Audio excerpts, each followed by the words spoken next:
Good evening, good evening, everyone. Welcome to the Words of Wisdom Distinguished Speakers series, where we have a conversation every other Sunday evening at 5 p.m. We have a conversation with fascinating people with interesting careers. And tonight, uh, this is on the heels of our last show with the dynamic Dr. George Frazier. And tonight we are supposed to have a guest, a comedic actor, Mr. Rod Minger. One of the things about doing a live broadcast is that you never know what's going to happen. And so we have not uh, confirmed or heard from Rod Minger as of yet. But we're going to go ahead with the show. I had to make a decision. Do I want to go ahead and go live or just play a past show and just reschedule Rod? Um, but we're going to go ahead and go with the show. And until we do hear from our guest, this particular show was an idea, something that I always wanted to do. I always wanted to have a talk show where I could just talk to interesting people. And I love to challenge myself. I absolutely love to challenge myself and uh, see how do I react in the face of adversity. See how do I react when things go against me. And meeting interesting people and meeting different people and finding out how they handle different life situations and adversity, it really made me look at myself differently because I find that we all pretty much there's something about people who are success oriented, people who have a mindset to do something out of the ordinary. And so until our guest arrives, I want to tell you a little bit about who I am. And I'm James Thomas Sr. I'm an author, an entrepreneur, and a pastor. And I have been so blessed to be able to do everything that I love doing right now. You know, I have a church in Compton, California. I have another show, the Expect to Win Experience, where we feature student athletes. And that show, and I host that show with my co-host Candy Knight, and we get a chance and an opportunity to affect the lives of young student athletes, college and high school athletes all over the world. And so I have been so blessed that everything I do, I love doing and I enjoy doing it.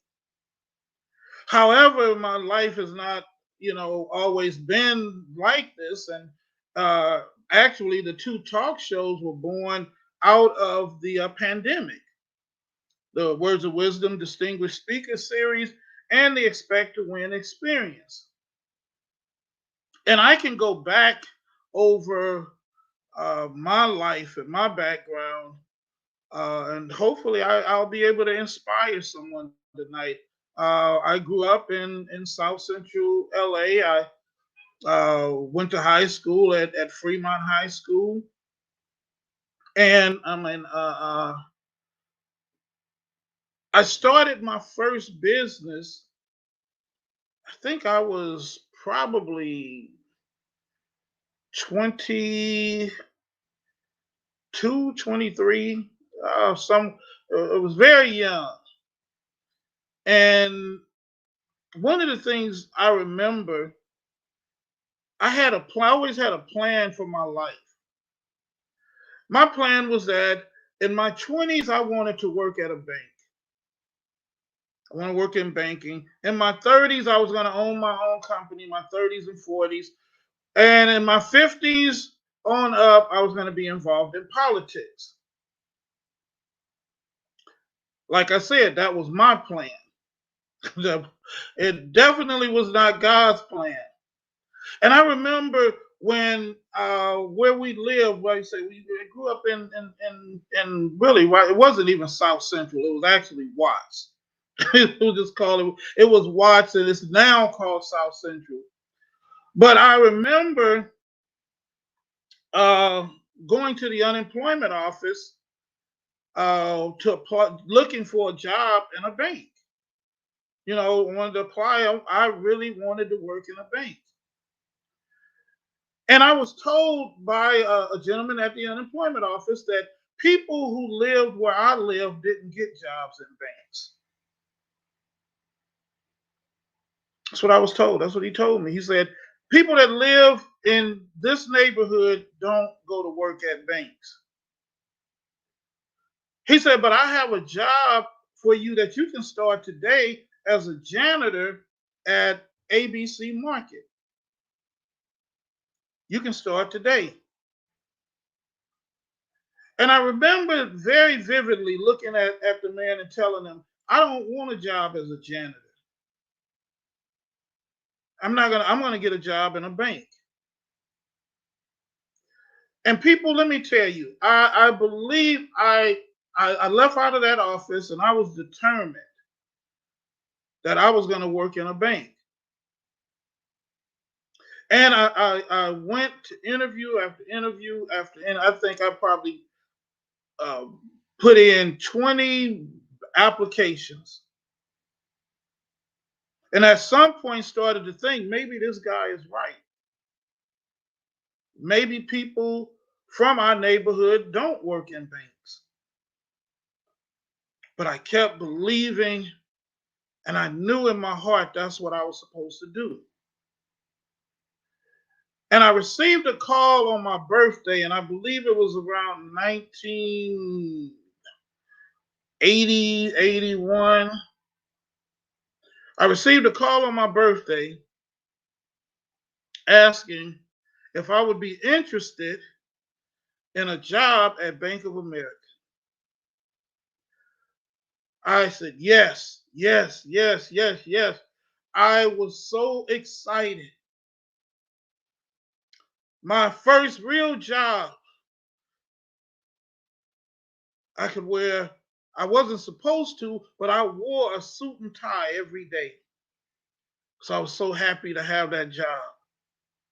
And then in the process, what I did, I started a business. I was married at the time, I opened a record store. So now I have a record store and I'm working at the bank. And that's one of the things that has probably been a blessing and a curse for me, is that I've always been a workaholic. I've always, and it really kind of has not eased up yet, because I have since Friday, I have preached 3, 4, 5 times, and did two my talk show yesterday, Saturday night, and then doing this show tonight. So I believe in working. And so I'm working and at the bank, and I'm working. I have this business. That was one of the first, one of my earliest memories of overcoming rejection. And there, and between there and like I said, I want to just kind of pick out some things and share with you, because somebody is watching this that you feel like you can't make it and you can't overcome. See, like I said, we have the guest scheduled, and the guest is not here, but when things don't go the way you expect it to go, that's your opportunity to show what you're made of. That's your opportunity to show that you can do it, whatever it is in your heart to do. So that was one of my earliest memories of overcoming uh, an obstacle to see one of my dreams come to fruition. Another time I can think of, I started a magazine, and I wanted to be in the magazine business. And I started a magazine and didn't know what in the world I was doing. I had no clue.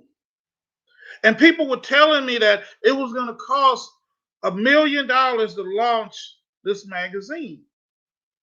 Now, of course, I didn't have nowhere close to $1 million. And I'm skipping over some things in my life because I want to pick out and just kind of share a few things tonight. Um, but I didn't have nowhere near the money to start this magazine. So I paid a guy a lot of money to make what was called a mock-up for me. I had no idea what a mock-up was.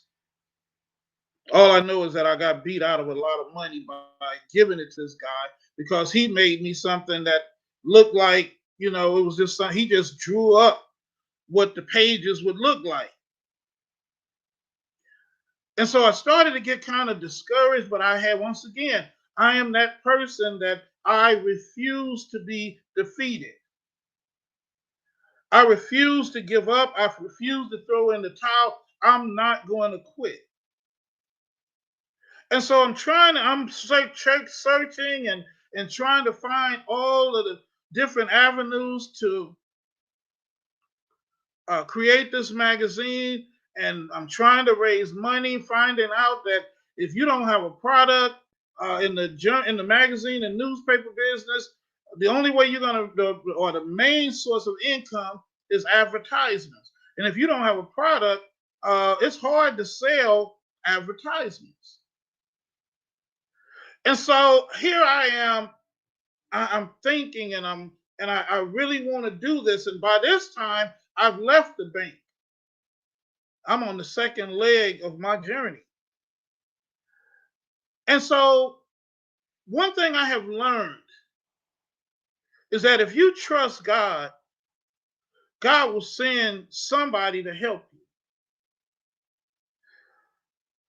I was remember being at a newsstand looking at all of the different magazine covers, and I realized that out of all of those magazines that I was looking at, maybe five of them, and I'm talking about out of probably 100 magazines, maybe five of them had a black person on the cover. There was not, I think it was Black Enterprise Magazine, Ebony Magazine, Essence Magazine. There was a magazine called Upscale, and probably one other magazine, Jet Magazine. I'm sorry, Jet. No other magazines had black people on the cover. So I said, okay, fine. I said, I'm going to create a magazine. I'm going to call it Black Entertainment Magazine. And we're going to concentrate on promoting the positive aspects of the entertainment of black people in the entertainment industry. Problem was, I didn't have the money to do it. So I had an idea. I said, the only way I'm going to get this money is I got to get people to advertise, but I don't have a magazine. What am I going to do? At the time, Arsenio Hall, his show was the hottest thing in the country. Now, mind you, I didn't know anything about interviewing people. I didn't know anything about uh, press credentials. I didn't know anything about even how to get people or reach out to people. I didn't know anything about publicists. None of that. And so I faithfully, like everybody else in the country, probably watched Arsenio Hall show and Soul Train faithfully. And I had an idea.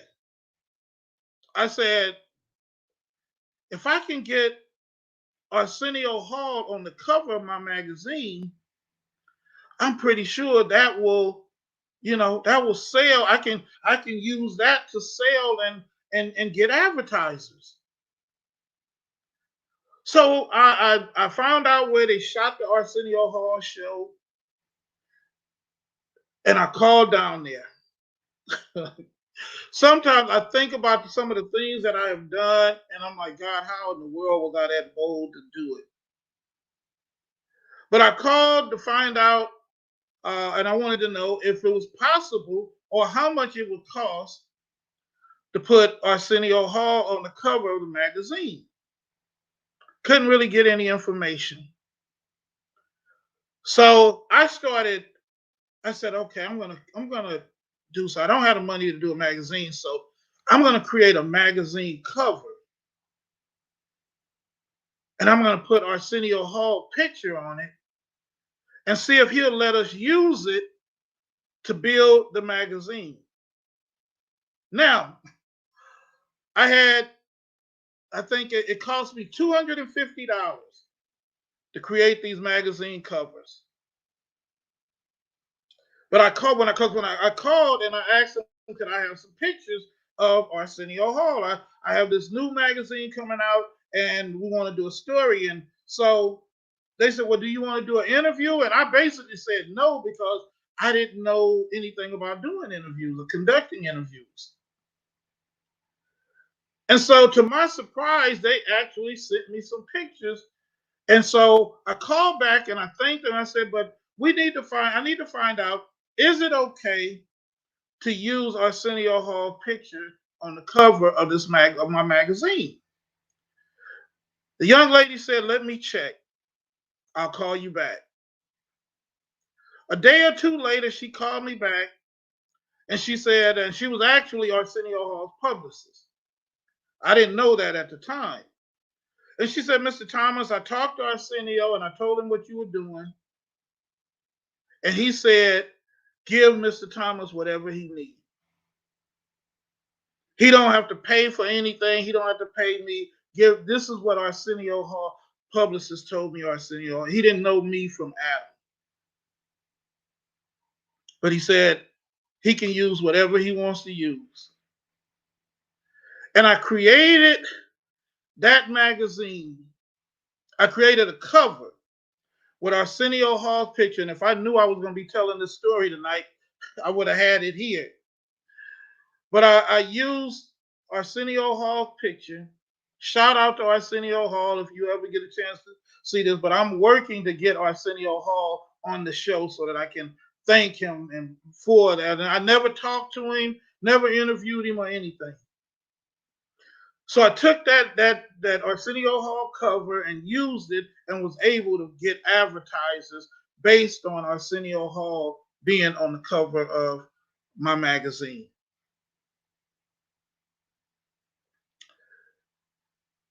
That's two instances of overcoming uh, disappointment. A third instance. Well, let me tell you guys about this one. These third thoughts are coming back to me now. This was not planned, you guys. We were supposed to have a guest. I don't know what happened, but anyway, I remember I was watching TV and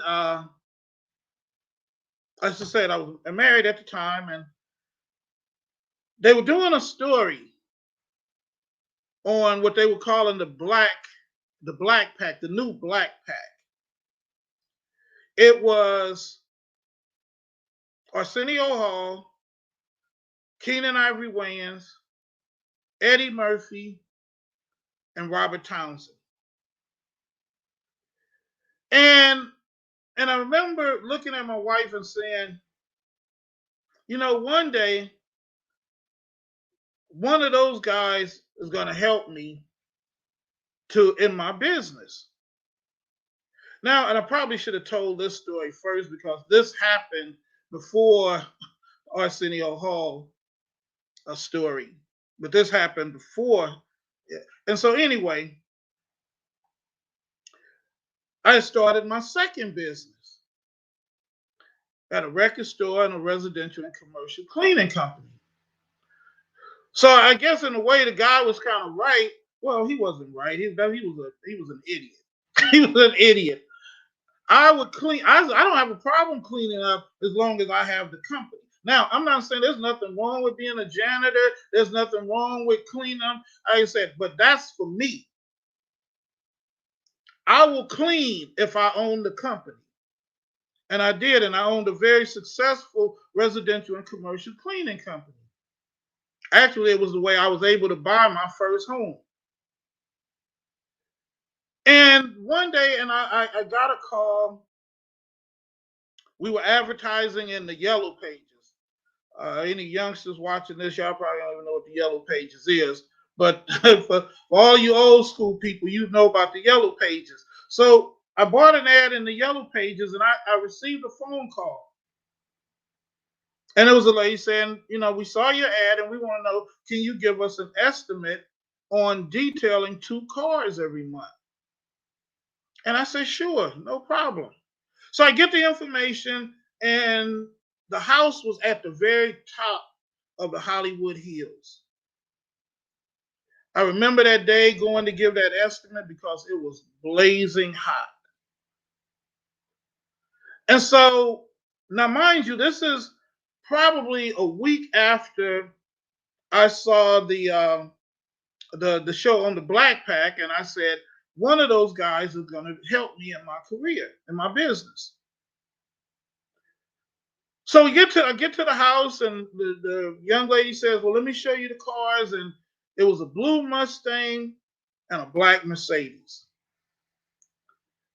And so I told her how much it was going to be. I looked at the cars and I told her how much it was going to be. And I told her, for the Mercedes, because it was black and it was up there, we have to do it in the garage. We have to do it in a shaded area, else it's going to take forever to do this car. So anyway, she loved everything I said. She said, well, come on in the house. I'm going to have to, I'll sign the agreement, but the final verdict is going to come from the owner of the cars. And so when I walked in the house, I'm looking around and I'm like, why are all these movie posters in here? And I'm like in the hallway, in the living room, and it didn't even dawn on me that these movie posters pretty much had the same person on a lot of them. And so she said, well, let me call. I need to call the owner. He's in New York because he's doing the Tonight Show. And I said, okay. And I said, well, who is the owner? And she said, Robert Townsend. And I was like, you gotta be kidding me. And she said, why? What do you mean? And so I told her the story. I said, I said I was going to meet one of these guys out of Eddie Murphy, Keenen Ivory Wayans, Arsenio Hall, and Robert Townsend. And so I got the contract to do Robert Townsend's cause. And Robert Townsend was so encouraging. So shout out to Robert Townsend. He's over at USC. My brother is the chief of police at USC, and he's a professor at USC now. But I was so excited I was more excited because I said something is happening. So then if I'm going to do this in chronological order, then the situation came about with Arsenio Hall, because Robert Townsend was the first person to encourage me to do Black Entertainment Magazine. So we're going to have to get Robert Townsend on the show as well. So let me give you guys another. See, one of the things, if you're going to have any type of success in your life, you are going to have to learn how to overcome obstacles.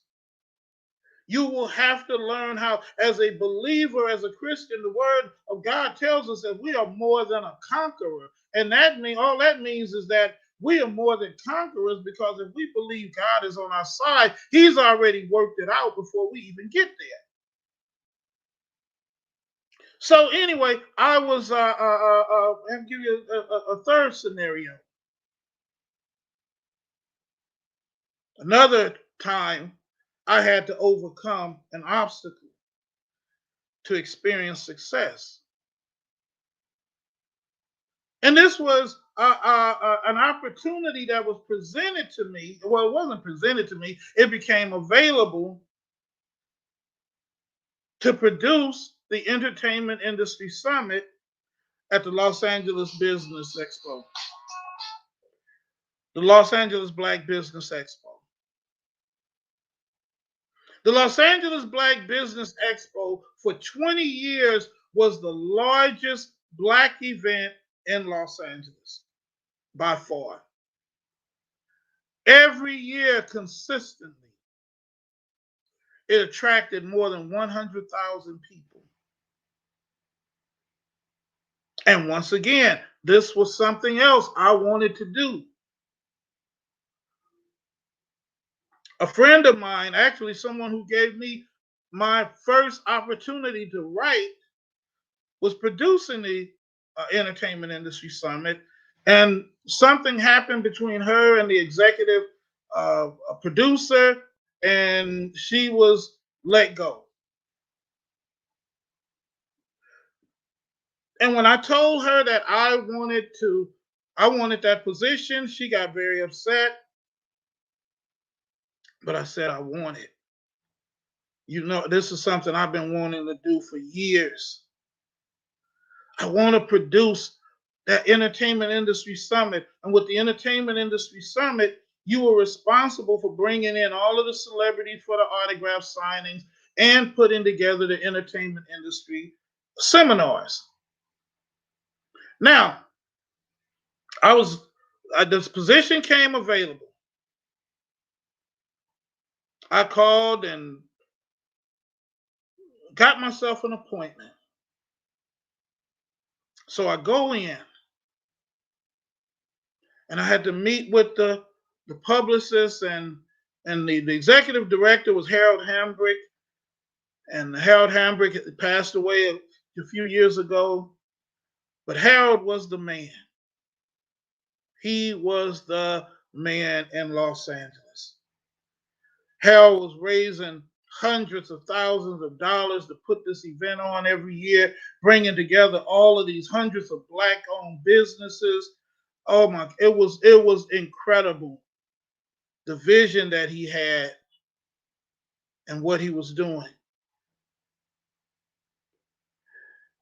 And so I called and I got an appointment for what I thought was going to be an interview. Had to meet with the publicist. I got there. I was probably there 20 minutes before she told me I was not qualified. And I always get emotional when I tell this story, you guys, so you got to forgive me if I do. But I was told I was not qualified and that there was no way I was going to become the producer of the Entertainment Industry Summit. And I was told in a very rude way, basically, you're not qualified, your publication is trash, um, see you later. I was devastated. I was devastated. I really, oh my God. I sat in my car and I actually cried because I wanted that job so bad. And so I got myself together and I said, look, I said, you got two choices. You can let her win, or you can come back next year and apply for this position because Harold, you only can apply once a year. So I said, you know what? I'm coming back. I'm gonna come back next year. I don't care who they have doing it. I'm gonna get this job. Now, let me back up a minute because prior to that, With Black Entertainment Magazine, and I'll tell you in a minute why that's important. I did an interview with a producer and artist by the name of Kashif. Kashif has also passed on. Kashif loved the story I did on him in Black Entertainment Magazine. He loved it. He said, James, if you ever need anything, call me. I got you. I said, okay. I didn't think I would, really talk to Kashif again. But now going back to here I am interviewing for this position and I got cut off. And so I said, I'm going to come back next year. I come back next year. I am suited. I'm like, shirt and tie. I even had 2 watches made with my BEM logo to give to the publicist and give to Harold Hambrick. So I go in and I'm told once again, I don't know why you keep coming back. You can come back year after year. You're not going to get this position. There are too many people in Los Angeles more qualified than you. I mean, she really lit into me. She wouldn't take my watch. I say, you know what? Now I was hurt and angry. And I said, and I went to the elevator and I'm standing there in front of the elevator and I said, I'm not going to put myself through this no more. I'm not coming back, because if I do, I'm going to end up hurting this woman because she was just rude to me. And so anyway, I'm standing at the elevator. Gentleman by the name of Mr. Dean Jones comes out. Dean Jones actually became one of my writers at my newspaper. Oh, God know how to, oh my God. But anyway, Dean Jones came out and he said, James, I heard, what was being said. And I think she was too hard on you. I'm going to go in and I'm going to ask Harold if he'll see you. He said, I could lose my job for this, but, I'm going to see what happens. And so Dean Jones goes into Harold Hambrick's office and he said, James, Harold said he'll give you 2 minutes. I said, Dean, that's all I need. Thank you so much. And so I said, here, take the watch. He said, no, give it to Harold. Give it to Harold. So Dean, he hurries up and goes back to his office, and I go in. Harold Hambrick never turned around and looked at me. His office was overlooking Crenshaw in South Central LA. Well, it was considered the West Side at one point, but it was South Central on Crenshaw. And Harold was in his chair and he was looking out the window. He had hung up the phone. He was on the phone. He hung up the phone. He looking out the window. He said, young man, why should I give you the opportunity to produce one of the biggest portions of the Black Expo? You know how many people want that position and how many people, I just have to make my decision. I can pick anybody in this city that I want and they'll do it. And I told him, I said, Mr. Hambrick, if you give me this opportunity, I promise nobody will do it better than you and better than me. And he said, okay, your 2 minutes is up. He said, if I decide to hire you, somebody will call you. And I said, well, thank you, Mr. Hambrick.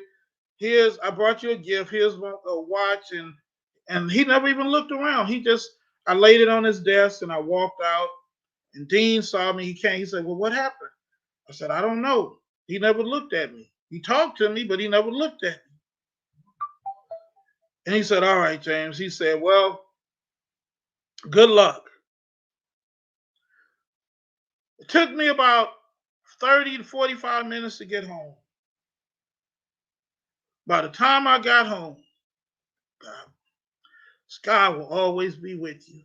By the time I got home, I had a message on my phone from a lady by the name of, I call her Miss Ruth, the nicest lady you ever meet. Said, congratulations, James Thomas. You're the new executive producer of the Entertainment Industry Summit at the Black Expo.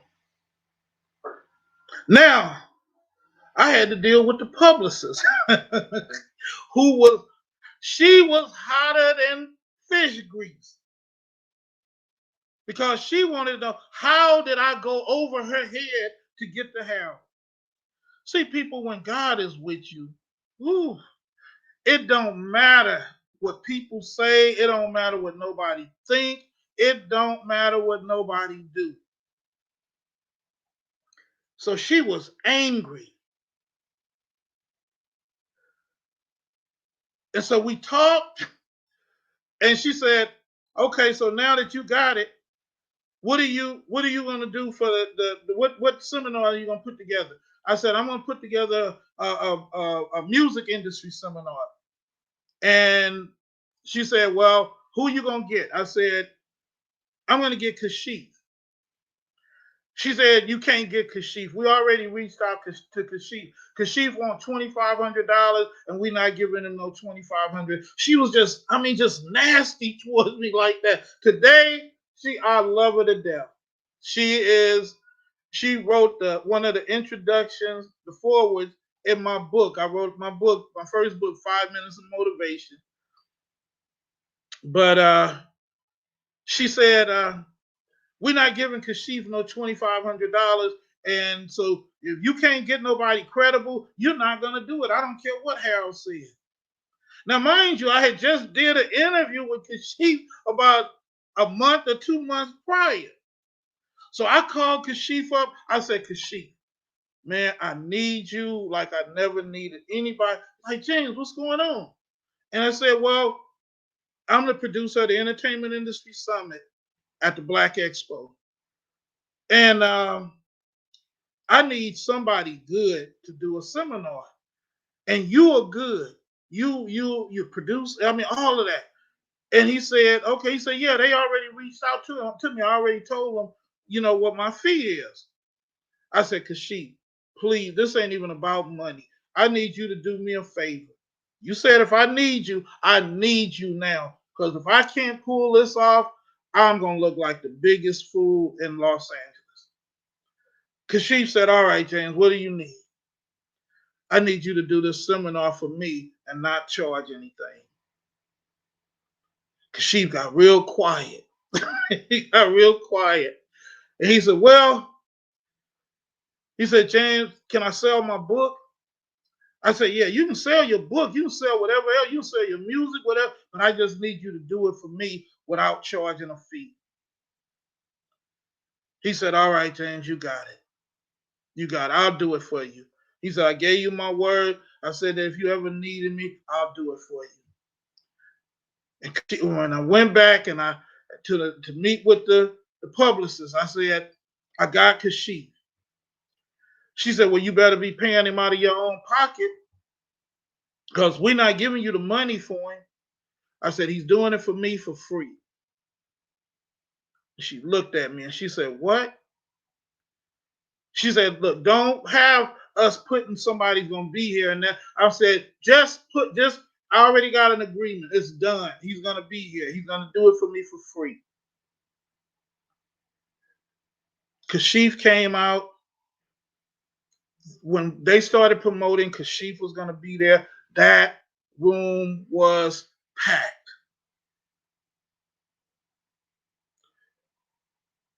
When it was all over with, she was standing down on the first floor lobby.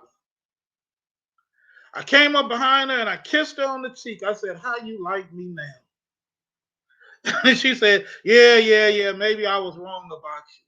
Because it was a huge success. I produced the Entertainment Industry Summit for 10 years. For 10 years after that. And by the time the third Entertainment Industry Summit came around, I had Harold Hambrick home phone number, cell phone number. He'd give me the keys to his car. It was like, I didn't work. I got tired of Harold bothering me after that. And we would do some incredible things at the Black Expo. My partner, my host, Keith Morris, the comedian. Keith was the only host I wanted. They wanted me at the time. Yeah, y'all check this out. At the time, they wanted Chris Tucker because Chris Tucker was just coming up.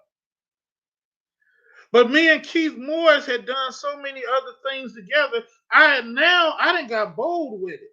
They said, well, we got this new comedian. His name is Chris Tucker. We want you to talk. Because one of the things I will say about Harold Hambrick was such a fair man. If he brought you in to do something, he didn't tell you how to do it. He just didn't want you to mess it up. He would give you the freedom to do whatever you needed to do as long as you produced results.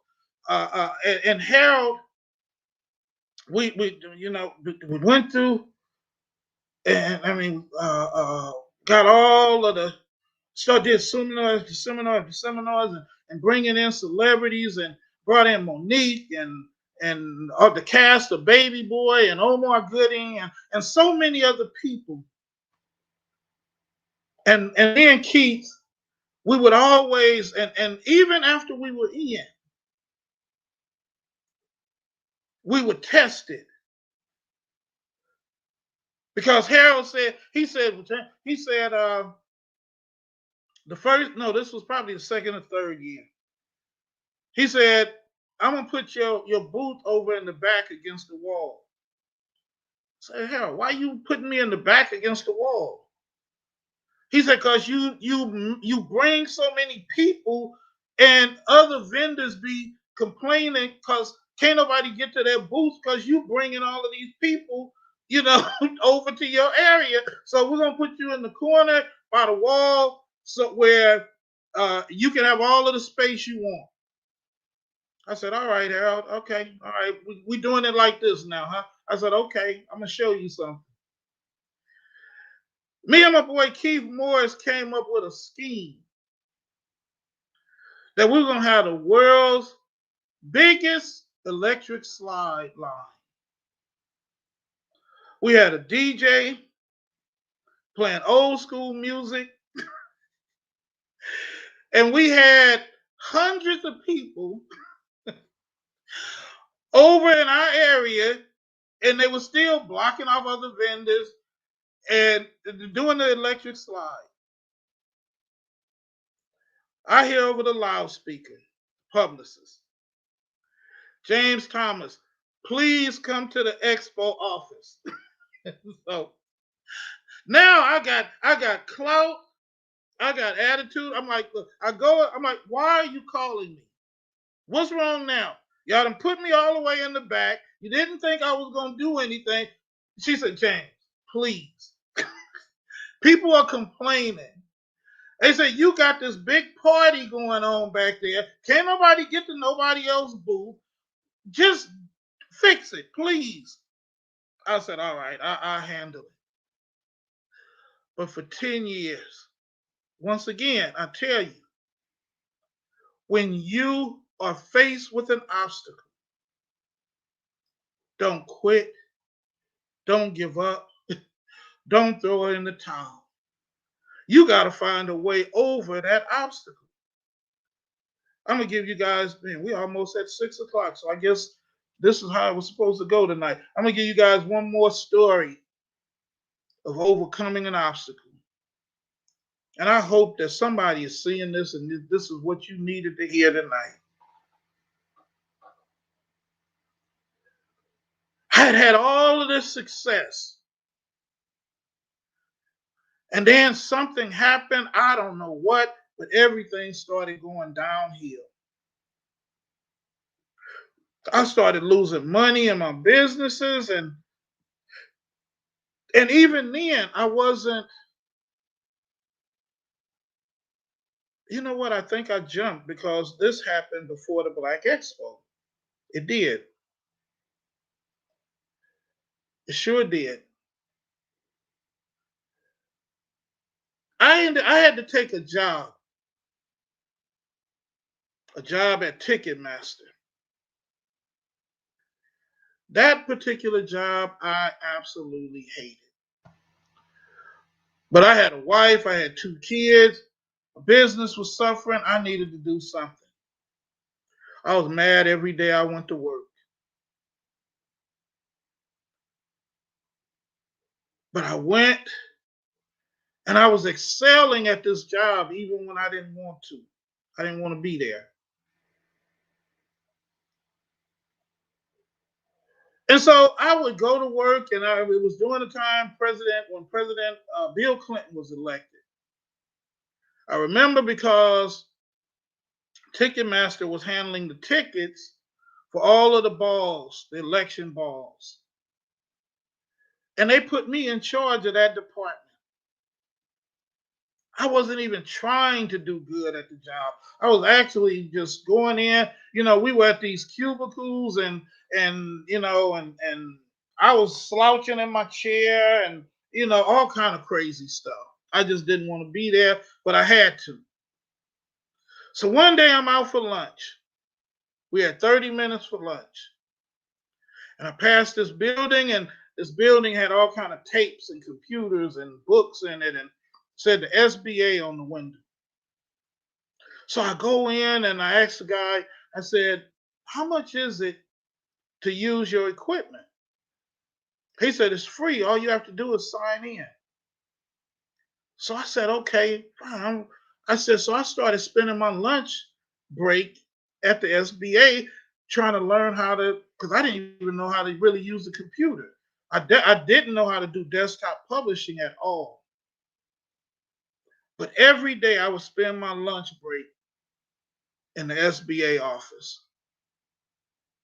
And my lunch break began to be 40 minutes and then an hour.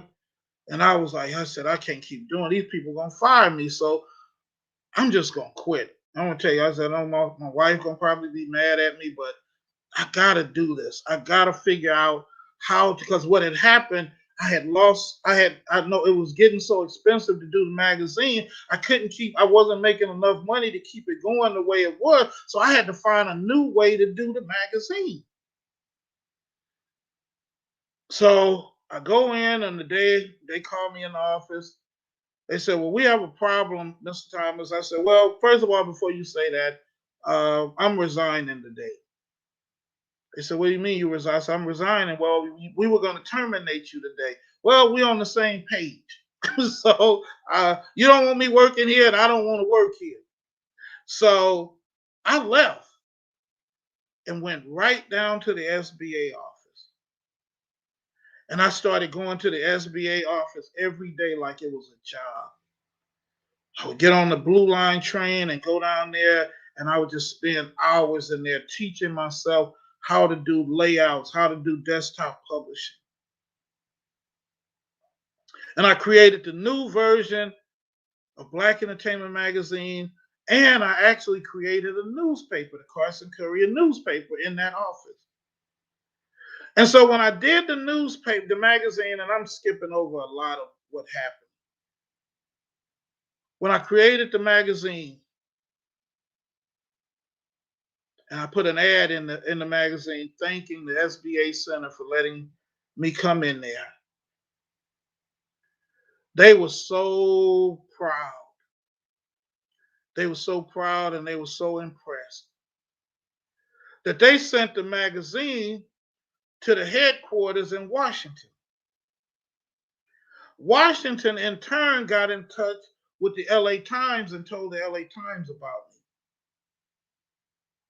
And I have the article today. It was 1997. LA Times devoted a whole quarter section of the business section of their newspaper to me. Picture and everything. When that article came out in the LA Times, it changed my business life forever. I started getting so many calls from around the country, from people I didn't even know, telling me they were proud of me. They were sending me stuff.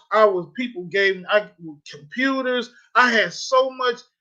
I mean, people were it was amazing what happened. And I was able to relaunch my magazine and my newspaper and I was still going to the SBA as long as I could because I got so popular from all of this attention. I couldn't even work there anymore because people were asking me to help them with this and help them with that. And then the SBA, my final time being over there, they had a group of Chinese business students coming in. And those they asked me if I would do a seminar speaking to the Chinese business students. They couldn't even speak English. They had an interpreter. And that was my last event at the SBA. And from there, my business began to take off again. It's so much. I have so many stories of overcoming obstacles because I never started a business and had the money to start it. I always found something to replace the money. And that's what I'm saying to you today. For whatever reason, this was orchestrated to be like this. I didn't plan on doing this. I don't know what I was going to do. But I said, if the guests don't show up, I'll keep talking. But I hope this encouraged somebody. And I want to say that whatever obstacle you are facing, it is not too big. If you take God as your partner, you can overcome anything. Anything, nothing. All you have to do, if it's in your heart, don't let it go. Hold on to it. Whatever your dream is, to be an author, to write a book. I've written 3 books. To be a public speaker. Now I talk too much, To whatever it is, to be a nurse, to be a doctor. We had an incredible nurse Mona Clayton, RN, a couple of weeks ago. Connect up with people like that, Dr. George Frazier. I am going to bring people to this platform that will help you go to the next level, whatever that level is in your life. But I shared a little bit of my story and my background to let you know that if I could do it, you can do it. But even greater than that, if God did it for me, He'll do it for you. Like I said, there's so much I left out. But if this encouraged you, send me a message. Send me a message. Write a comment on YouTube, or if you're watching it on Facebook. I didn't even announce where it was being shown. Actually, it was being shown on the Black Entertainment Magazine Facebook page as well as my personal page. But if I said something that encouraged you or inspired you tonight, reach out to me and let me know. Because that's what we're supposed to do. And that's what we're going to do here at the Words of Wisdom Distinguished Speakers Series. Bring to you people who will give you guidance, information, those things you need to succeed. I'm going to play a commercial, and this commercial is one of my companies, Expect to Win, Athletic Apparel. And when I come back, we're going to close the show out. But check this out.